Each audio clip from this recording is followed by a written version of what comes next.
Uso esta camiseta que dice Bend Reality, transforma la realidad. Es una camiseta de Mindvalley. Se ha vuelto una de las más populares en Mindvalley. Por todo Instagram se ve gente vistiendo esta camiseta y usando su hashtag BendReality. Pero quiero contarte de dónde vino esta frase, porque esta frase significa mucho para mí. Empezó alrededor del 2008.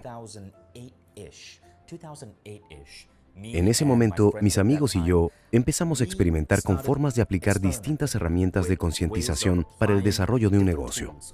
Y notamos que, mientras empezábamos a experimentar con algunas de estas herramientas, parecía como si acelerásemos nuestro progreso en este negocio. Y sentimos como si fuéramos afortunados, como si fuéramos cuesta abajo en lugar de cuesta arriba. Así que acuñamos el término transformando la realidad y pensamos que era solo una tontería nuestra. Claro que habíamos visto películas como El Secreto y esas cosas de la ley de la atracción que consideramos de nivel de jardín de infancia, demasiado simplistas y bastante completas.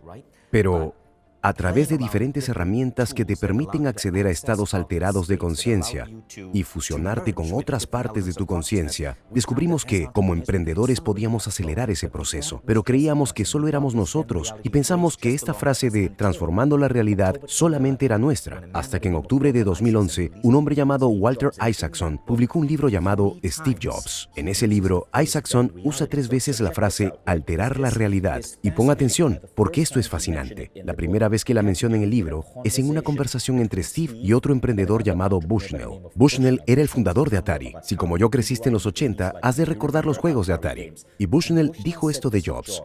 Solíamos discutir sobre el libre albedrío y el determinismo.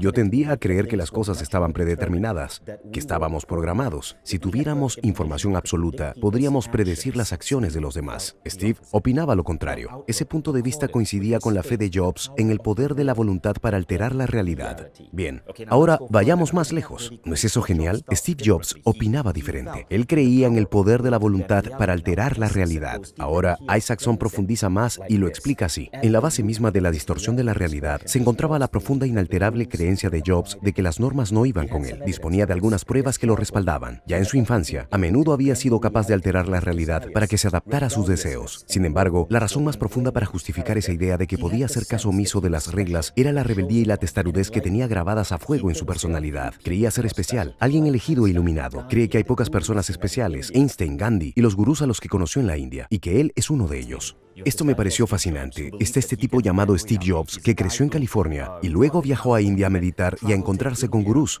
Y ahora cree que puede transformar la realidad. De hecho, cuando Mark Zuckerberg le pidió a Steve Jobs consejos para desarrollar Facebook, una de las primeras cosas que le dijo Steve a Mark fue que viajara a India, buscara cierto ashram, centro de meditación, y pasara un tiempo ahí. ¿Qué estaba pasando? ¿Era Jobs un místico moderno?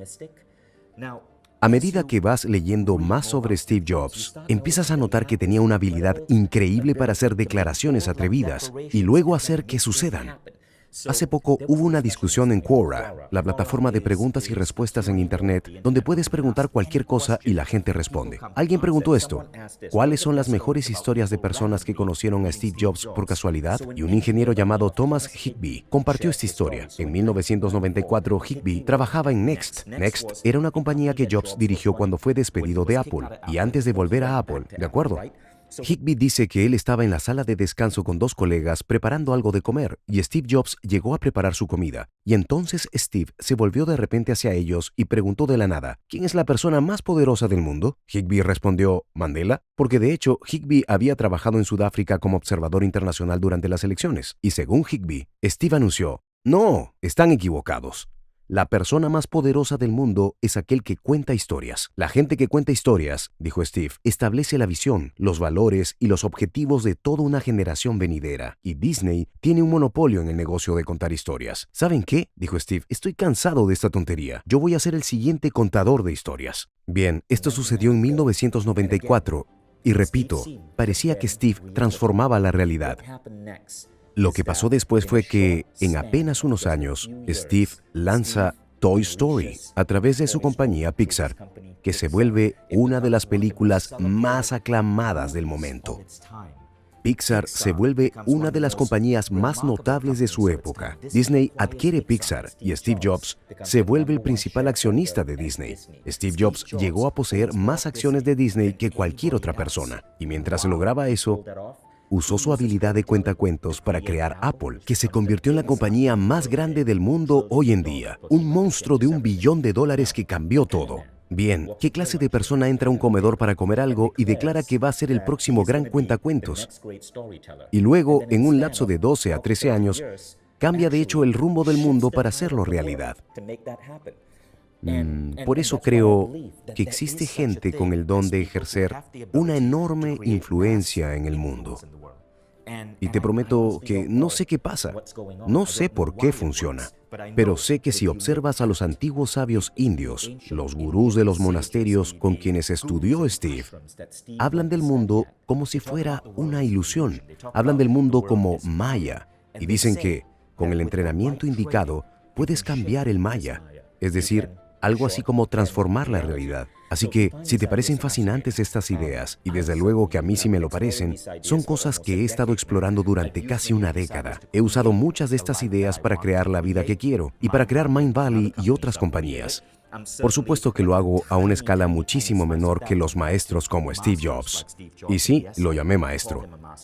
Pero lo que me gusta hacer es crear un enfoque estructurado para que no solo yo pueda hacerlo, sino que miles de personas también puedan experimentar con estas ideas. Por ello, te invito a ver esta masterclass que he preparado para profundizar en el tema. Dura cerca de 1 hora y 10 minutos, y creo que te fascinará. El título de la masterclass es Transformando la Realidad. Así que inscríbete. Es completamente gratis, y si te gusta, puede que quieras inscribirte en alguno de los programas de Mindvalley. Verás los anuncios al final, pero esta masterclass es completamente gratuita y pienso que esta idea te va a parecer muy intrigante.